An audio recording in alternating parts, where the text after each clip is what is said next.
Good evening. We are learning Parshat Vayakhel. We are on page 517, and last week we learned about Parshat Kitisa, in which we discussed the golden calf, what led to it, and we also spoke about the chronology,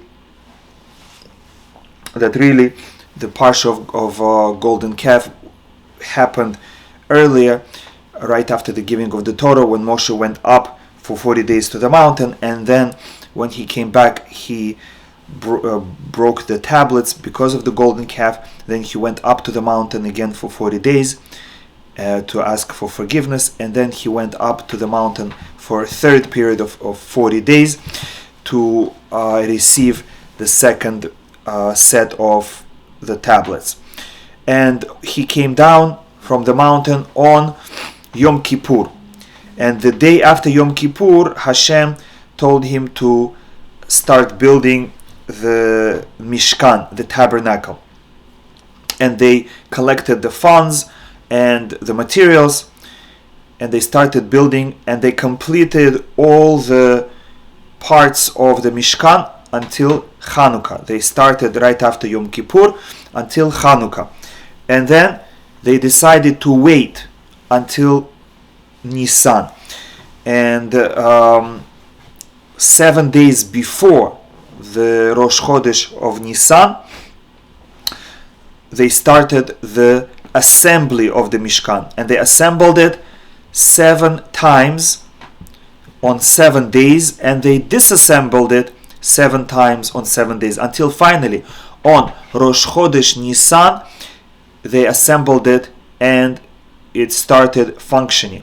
The first 7 days it was Moshe who was serving in the Mishkan, and then starting from Rosh Chodesh Nisan, the 8th day of inauguration, the Kohen became Aharon and his 4 sons. Now, let's start this parsha. We already spoke about the Mishkan in the 2 Torah portions preceding Kitisa. In Parashat Teruma, we spoke about the construction of the walls of the Mishkan and the roof of the Mishkan, as well as the utensils of the Mishkan, the altar, the menorah, the Holy Ark, Aron HaKodesh, the Shulchan. And we also spoke about the garments of Kohen Hedyot, the regular Kohen, and Kohen Gadol, the great Kohen, in Parshat Tetzaveh. And Parshat Vayakhel speaks about the actual construction of the utensils, and in the next week's Parshat Pekudei, speaks about the construction of, or the making of the garments of the Kohen, regular Kohen and Kohen Gadol, and the final setup of the tabernacle. But at the beginning of the Parsha, we speak about Shabbat. We're on page 517, chapter 35, Parshat Vayakhel.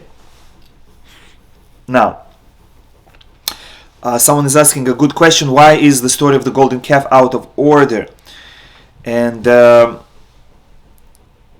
is sort of to distance it from the giving of the Torah, sort of to put a buffer, that it shouldn't, this is one of the answers, it shouldn't look so bad for the Jewish people that as soon as they receive the Torah right away they sin.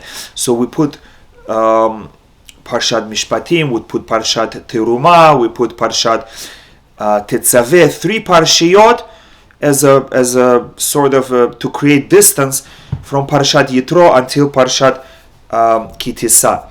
This way, it seems to us that they received the Torah, they followed the Torah, they built the Mishkan, they received other commandments, and then the story of golden calf comes.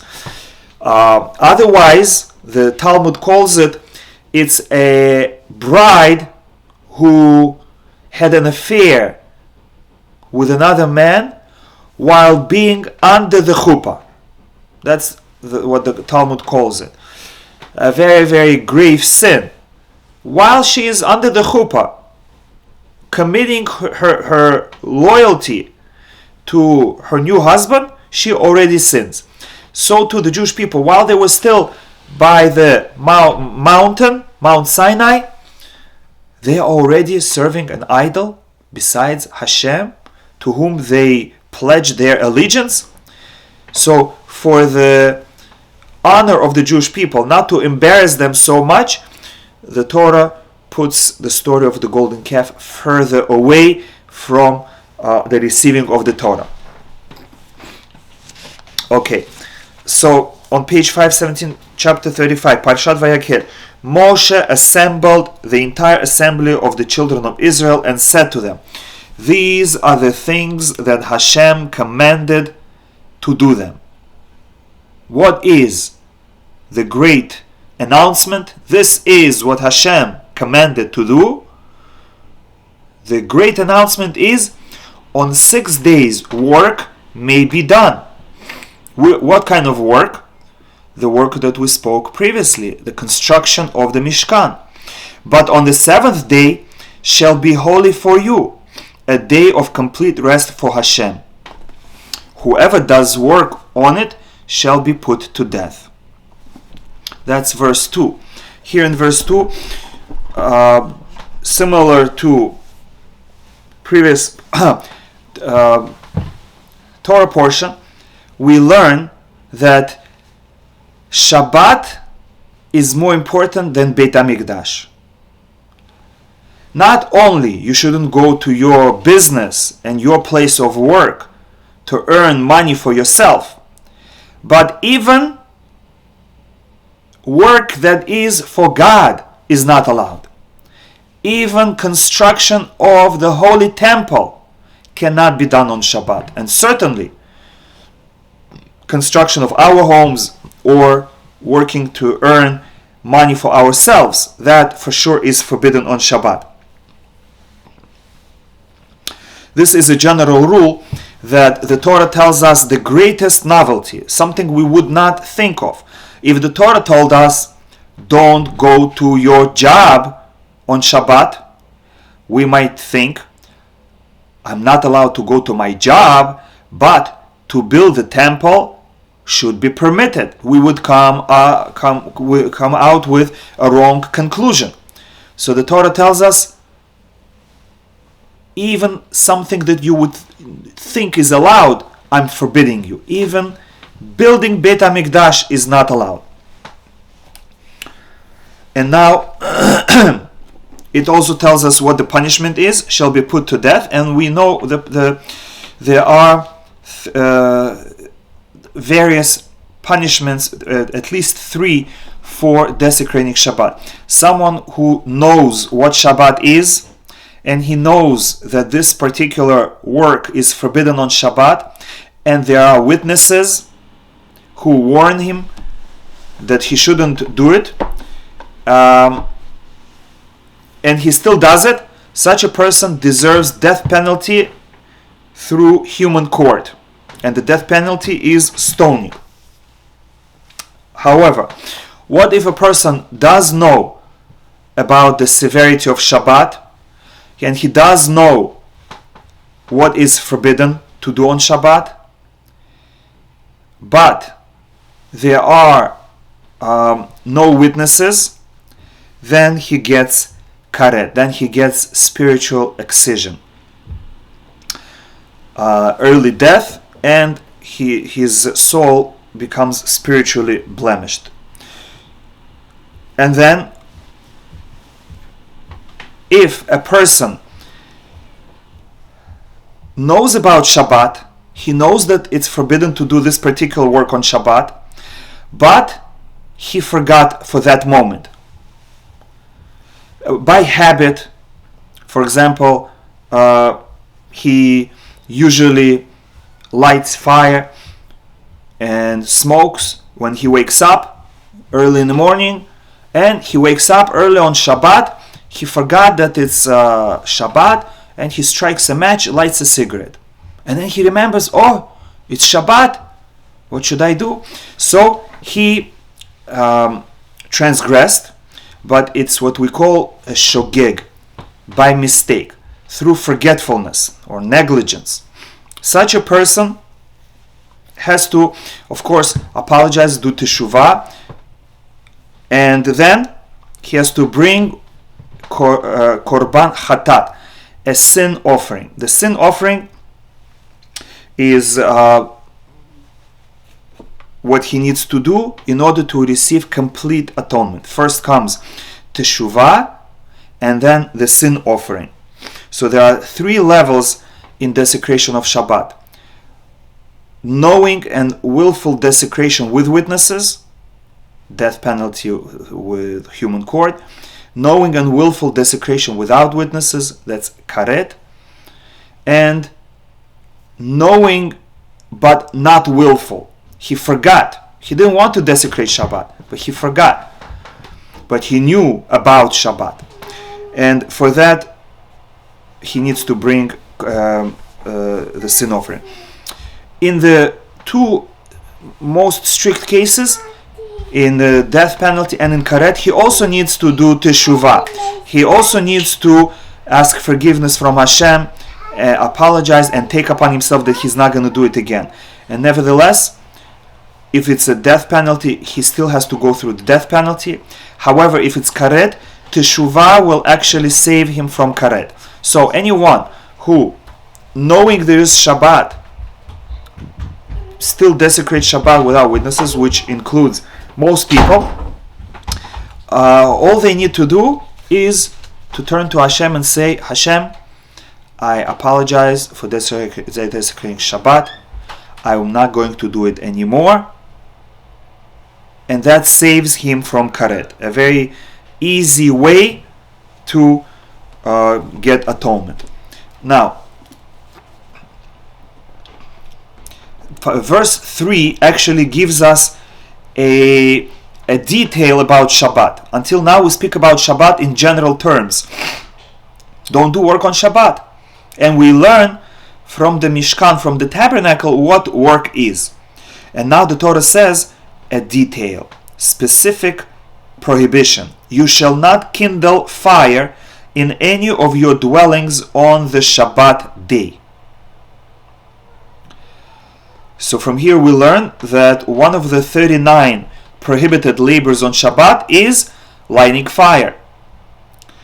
Now, there is an ethical teaching that we derive from this verse, and that is,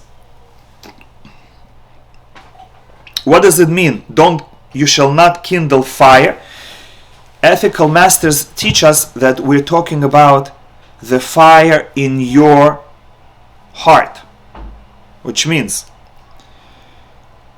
they read the verse like this: do not become angry in all of your dwellings on the Shabbat day.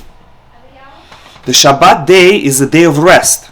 It's not a day to fight, not a day to have arguments, not a day to judge people. It's a day for relaxation, a day of friendship, day of meditation. And therefore, getting angry on Shabbat is doubly wrong. Becoming angry on any day of the week is a prohibition, but being angry on Shabbat is also not resting on Shabbat. So, knowing that Shabbat is so holy, Hashem sends a special test. Right before Shabbat, Hashem tries to incite us. Will we give in to provocations of our children, of our spouses, of things that don't go right, things that break or spill? And will we get upset? And if we do get upset on Friday, the Satan is hoping that our bad mood is going to continue into Shabbat. And that is why many people report that It's very hard to keep calm on Erev Shabbat, on Friday. Friday is the day when we have a lot of pressure, as it is. We have to cook everything and put all the lights on and turn all the lights that we don't need off. And we have to take a shower and shower our kids and clean the house and set the table. So many things to do. And on top of that, Satan comes and tries to play with our mind and our emotions. So we have to be aware of it, and we have to be extra on guard and careful. Take upon ourselves that any day of the week, whatever happens, but on Shabbat and Friday, I will not allow myself to become angry. Following this verse, you shall not kindle fire in any of your dwellings on the Shabbat day. Do not raise the flame of your temper. Okay, now we continue verse 4. Moshe said to the entire assembly of the children of Israel, saying, this is the word that Hashem has commanded, saying, take from yourselves a portion for Hashem. In Parshat Teruma and Tetzaveh, Hashem gave this instruction to Moshe, and now Moshe repeats everything to the Jewish people. What are the materials that are needed for construction? Gold, silver, copper, turquoise wool, purple wool, scarlet wool, linen, goat hair, red dyed ram skins, skins of an animal called tachash, wood from the tree called acacia, olive oil that will be used on the menorah for illumination, spices for the anointment oil, and spices for the aromatic incense, the ketoret, and shoham stones and stones for the settings for the ephod and the breastplate. Altogether, 16 various materials are listed. Now, the second command that Moshe gives the people is in verse 10. Every wise-hearted person among you shall come and make everything that Hashem has commanded.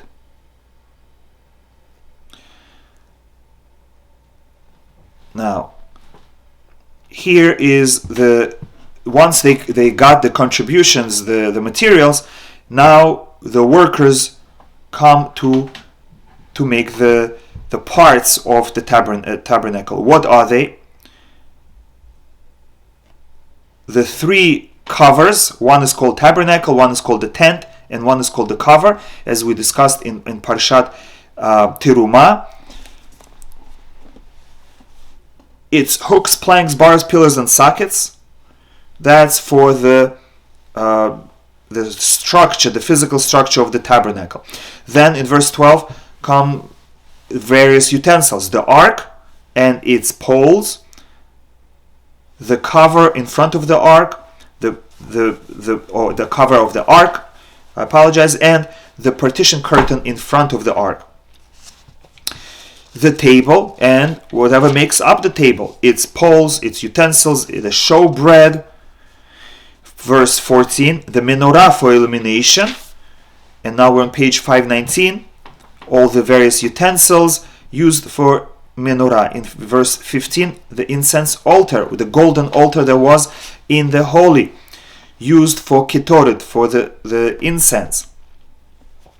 Its poles, its anointment oil, and the incense spices, and the entrance screen, the second screen, the partition that separates holy from the azara, from the courtyard. Verse 16, the elevation offering altar, the second larger altar, copper altar, for the actual offerings. The golden altar was used for incense burning daily and extra one on Yom Kippur, and the elevation offering altar, the larger one, the copper one, was used for burning parts of the animals. And the laver, the wash basin from which Kohanim wash their hands and feet, and its base. Verse 17, the curtains of the courtyard. The courtyard had a wall around it, but it was not a solid wall, but was made from curtains that were hung on pillars,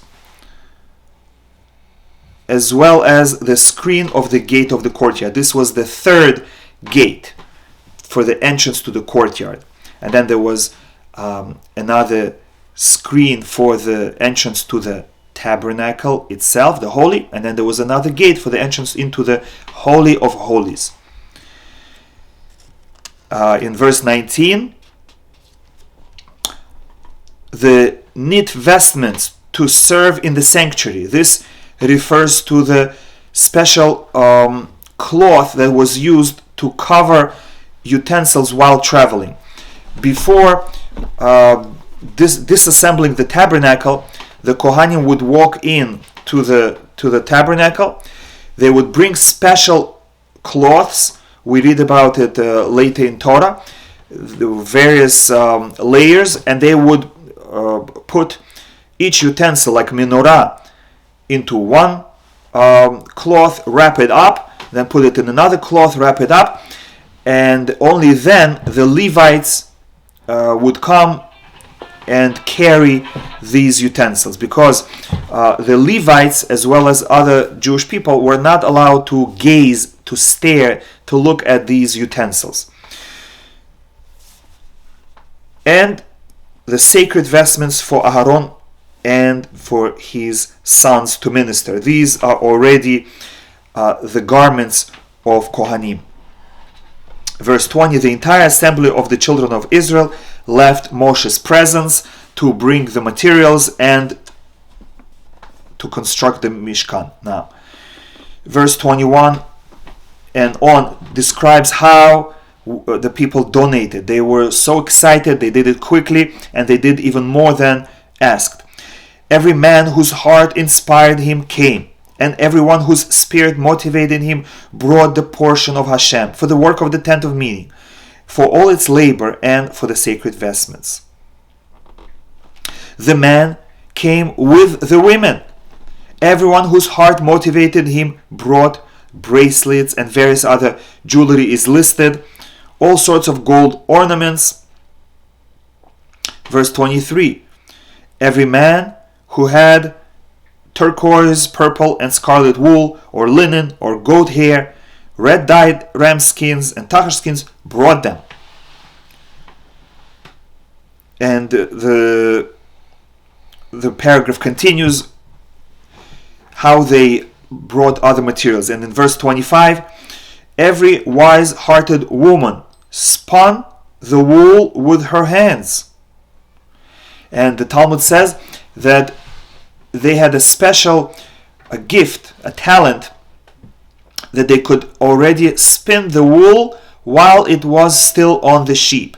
They would raise the sheep, keep it clean, wash the sheep, and when the wool was very long and beautiful and clean, they would already spin the wool into threads. This way they achieved better quality of thread, because the wool hairs were long and they were facing the same direction, so the thread was much stronger and more beautiful. The leaders, verse 27, brought the shoham stones and the stones for the settings of the ephod and the breastplate. The precious stones, 12 stones for the breastplate and 2 stones for the shoulder straps, were brought by the Nesi'im, by the leaders. Verse 29, every man and woman whose heart motivated them to bring for any of the work of that Hashem had commanded to make through Moshe, the children of Israel brought a free-willed offering to Hashem. Now on page 521, the craftsmen are selected. Moshe said to the children of Israel, see, Hashem proclaimed by name, Bitzalel, son of Uri, son of Hur, of the tribe of Yehudah. By the way, we remember Hur is the one that was killed. He's the son of Miriam. He was killed in the story of golden calf.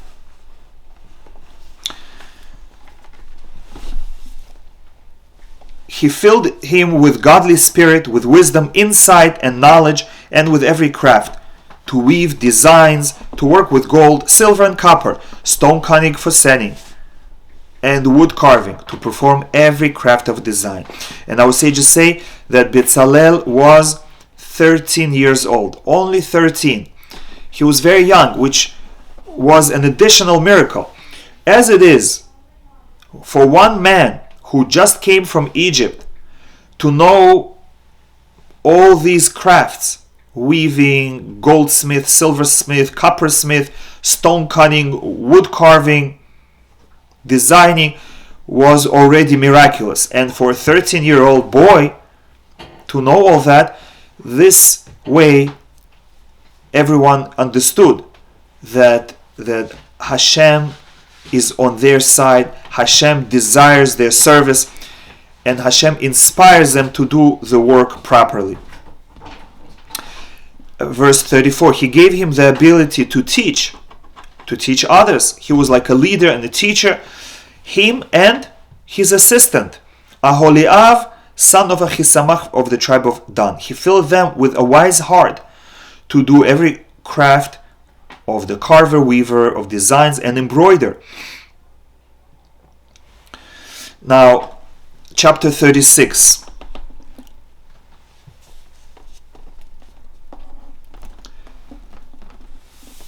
Moshe, verse 2. Moshe summoned Bezalel, Aholiav, and every wise-hearted man whose heart Hashem endowed with wisdom, everyone whose heart inspired him to approach the work to do it. We should derive inspiration for ourselves, that if we want to do something good, we should never think that I cannot do it.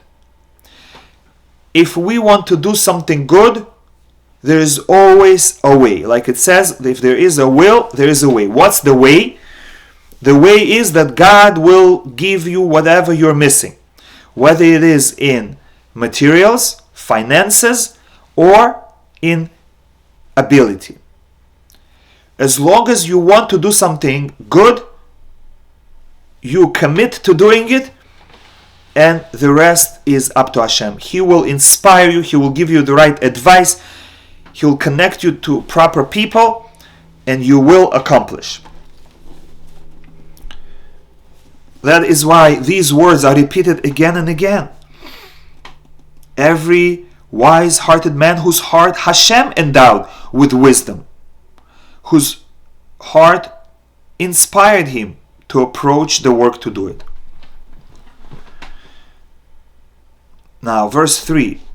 From Moshe's presence, they took the entire gift, all the donations that the children of Israel had brought for the work of the labor of sanctuary to do it. But the Jewish people continued to bring him free-willed gifts morning after morning. Even after they started the work and there was enough materials, Jewish people did not stop. They continued to donate. All the wise people came, those performing all the sacred work, each of them from his work that they were doing. They stopped what they were doing and they came to Moshe. And they said to Moshe as follows: the people are bringing more than enough for the labor of the work that Hashem has commanded to perform. This is similar to the blessing that Hashem gives to those that listen to Him. I will give you a blessing so great that you will have to say enough and enough and enough so many times that you're going to get tired of saying enough. That's how Hashem treats those that He loves, and this is how Jewish people treat God that they love. They continued bringing donations, even more than they are asked for, even more than necessary. So